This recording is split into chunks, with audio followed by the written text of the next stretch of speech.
Oh shit, here we go again. That's right, I did it again. I forced my friends to compete in another speedrun tournament. Now, if you don't know what I'm talking about, then first of all, welcome to the video. But second, for the last few months, I've been periodically hosting speedrun tournaments, with the tournaments before this one being centered around Balatro, Ultra Kill, and Hollow Knight, respectively. But recently, I decided to host a Minecraft speedrun tournament where the winner got nothing. Listen, I would have loved to offer a reward for this event, but sadly, I'm broke. So instead of having my friends compete for something like $40,000, I was having them compete for the vibes. But right, so speaking of friends, this tournament was played out between 4 of my friends, Droid, Wolfling, Wail, and Ubium. Now all of them prior to this tournament starting had varying levels of experience with speedrunning Minecraft. Oh, and before I continue, 2 things. 1, for this tournament we were using the MCSR mod, and 2, I only had the speedrun getting 12 Eyes of Ender, since speedrunning to that objective is way faster than beating the game, but right, anyway. With Ubium, Wolfling, and Wail having roughly 2 to 3 weeks worth of practice, and Droid having somewhere a little under 24 hours, as he started learning how to speedrun the game the day before the event. But when it comes to the event, the tournament was split up into 4 rounds, with round 1 and 2 being the preliminary rounds that decided who would be going into the finals, round 3 being the round that would decide who got 4th and 3rd place, and round 4 being the final round, which would decide who would win the tournament. But now that I've gotten all the context for the tournament out of the way, let's finally get into it. Starting with... Now, round 1 would be played out between Droid and Wolfling on a shipwreck starter seed, and in terms of their overworld routing, I think they both did pretty well in their own right. As even though Droid just started learning how to speedrun the game, like, yesterday, he had a pretty good understanding of what to do, as he cleared out the shipwreck relatively fast and completed his nether portal extremely quickly. Meanwhile, though, Wolfling was going with the method. And while I'm not bashing it, as it's a pretty damn good method for speedrunning, it didn't work in her favor for that long. It's okay. Now, Oh. Oh no. Did we, Oh no. Don't look at my screen right now. But once Wolfling was in the nether, both her and Droid would surprisingly end up being on a similar pace, as even though Droid would discover the fortress first, he would leave and search for the bastion. Meanwhile, on Wolfling's end, she would stumble across the fortress and stay there. Meaning that while Wolfling was acquiring 6 blaze rods, Droid was acquiring his 12 ender pearls, and ironically enough, they would both get their respective items around the same time, meaning all that was left for the run was for Droid to get his 6 blaze rods and for Wolfling to get her 12 ender pearls. However, this is where things started to shift, as even though Droid visited the fortress before the bastion, he unfortunately had no idea where it was and ended up wandering around for a few minutes. Meanwhile, Wolfling found the bastion and started her bartering with the piglins.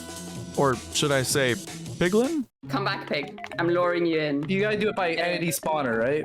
Yeah. Come on. It's like you go tick, level, I don't have that much I gold think it's left, okay? blocks. You know what? Just... I was And I like, this think- is not enough gold in any world to get Yeah, this is not enough. any more pearls. we can I mean, she pray got together. pretty lucky with the 4 there, but Yeah, I mean, already having 4 is already. yeah, that's a good start, but to get the rest is you need 8 more. But apparently this one piglin was all Wolfling needed, as it ended up giving Wolfling a total of 16 ender pearls. This has got to be one of the most unorthodox way of ever getting pearls. Oh, Yeah. I'm sorry. Get Nobody's Droid ever is- done this before. Droid's currently struggling Oh, to I'm get in the sorry. fortress. Never mind. No, he's not. And Wolfling's struggling to do anything with the piglins. I swear to God. Can you give me pearls? I don't need this. I just need pearls. Fuck it! Give me anything else. I swear suddenly to feel God. a lot better. About You stupid pig. What you do? Oh, I did it. Did Wolfling just win? y'all know your Turbium's winning this anyway. I did it. Alright, looks like Wolfling wins then. But with Wolfling's win secured, it would mean that she would move on to the finals, and Droid would move on to the round 3 bracket, where he'd face off against the loser of... Now, round 2 would be played against the remaining contestants, Wail and Ubium, on a desert temple seed.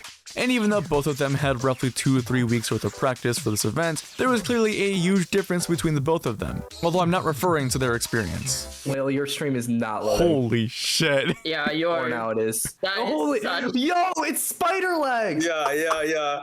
I told you. Oh, fuck, it's fine, let it ride. Dude, I told you. Let it ride. Yeah.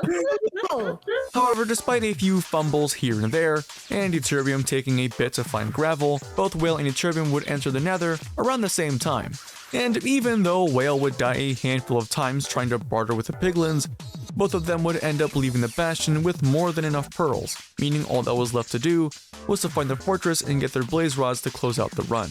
Luckily for them though, the fortress wasn't too far away, so the both of them were able to start farming blaze rods around the same time as well. However, despite Wail being the first one to find a blaze spawner and begin his blaze slaughtering, Ubium would end up not only getting higher blaze spawns, but also get better drops as well, as he was able to get the 6 blaze rods needed in order to close out the run, meaning that Ubium won round 2, and Wail would be moving forward to...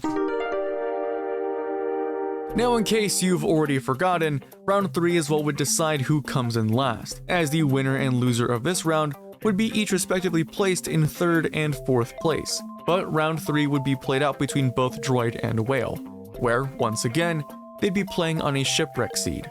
Now, all things considered, both Droid and Wail were on pretty even pacing with each other, as both of them looted the iron from the shipwreck at roughly the same time, and would both end up making the nether portals at the same time too. However, Droid ran into a little problem with his. That should be okay once I destroy this, do this, this.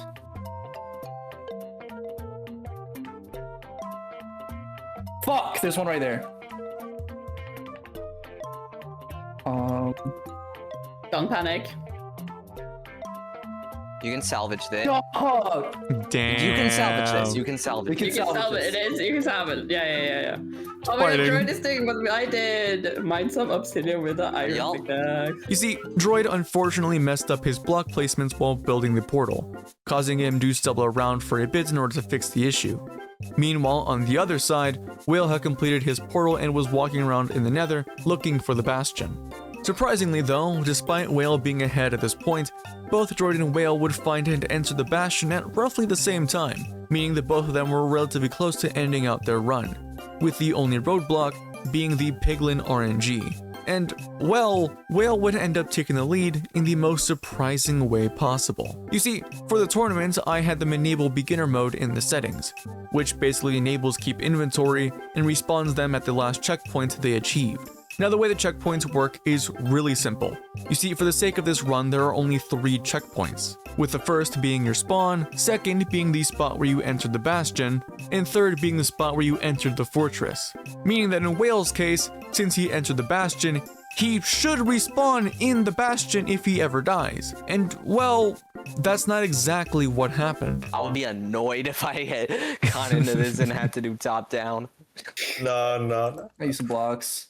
Why am I still spawning Well, here? what Why is am I still happening? spawning Is here? it Why not? am I still spawning Is here? your... Oh, it might have messed up your achievement then, Wail. What the fuck? Yeah, for some reason, Wail's game bugged out and didn't give him the bastion checkpoint. Instead, it placed a checkpoint at his nether portal in the nether, which isn't usually supposed to happen. But Wail ended up making the best of this though, as after he got his 12 ender pearls, he threw himself into lava, causing him to respawn at his portal, which for this seed was better to do, as the fortress wasn't in the immediate render distance of the bastion.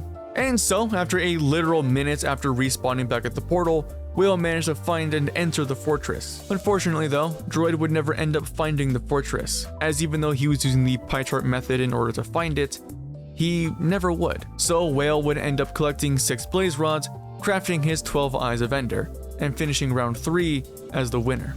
Which meant that the standings at this point were Droid in 4th place and Wail in 3rd, which also meant that there was only 1 round left.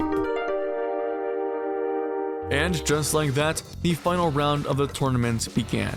Now, of course, this would be played out by Wolfling and Ubium, but they would end up playing on a village seed. That went, poorly. Alright, let's see how Wolfling does now, doing this, Okay, listen, This method for the I've portal? never done this. That was That one I don't know. was I don't know. there. Wolfling? Is there any other golem? I don't think so. No, you guys murdered both of them. Definitely Oh, not. Dude, this is a dual village. Okay. I need to find the goddamn. I hate the Nether. No It's iron actually pick. the What are worst y'all part. doing? I don't. You guys don't even have enough iron. Oh wait, yeah, you guys don't, huh? Yeah, No. it's stupid. Mm. I hate it. Well, if you guys do want to reset or change seed, you guys are more Like than I welcome already to. said, I'm fine with resetting seeds. I'd ask Wolfling if she wants to Because, reset, but like- she's in the lead, so I don't know if she's willing to do that. when I'm not in the lead, we can reset. Okay. Wait, I thought you already had portal. Why'd you go back? But you gotta waste more. Hey, Wolfling, I'm still open to reset. You open a reset? I'm still open to reset. Yes, You wanna reset? I'm confident. Are we- do are we not want resetting to play then? out this seed. I do not want to. All right, all right. seed is- I am up for Reset then. reset. Reset, yeah. One of you forfeit, and then just Seed change, yeah. seed. Oh wait, no, you can just do seed change. And so after one soft reset, the final round actually began. Now, in all honesty, this round was pretty evenly paced between the both of them, as they both showed excellent overworld routing and were able to make their nether portals at basically the same time with little hiccups. Oh, I fucked it up. But it's fine. No, you can still recover. Fine, guys. Now, of course, Ubium would enter the nether first due to Wolfling messing up her portal, but it also led to Ubium being the first to enter the bastion. Meanwhile, Wolfling, yeah, she never found the bastion or the fortress, which allowed Ubium to gather the necessary materials he needed in order to close out the round, meaning that the winner of this tournament would be Ubium. Now, before we end off this video, I just want to give a huge thanks to Droid, Wail, Wolfling, and Ubium for participating in this tournament, as it was a lot of fun to host, and who knows, maybe I'll do a part 2 to this tournament if this video gets enough likes. But anyway, I hope you subscribe if you enjoyed the video, and I'll see you later. Bye!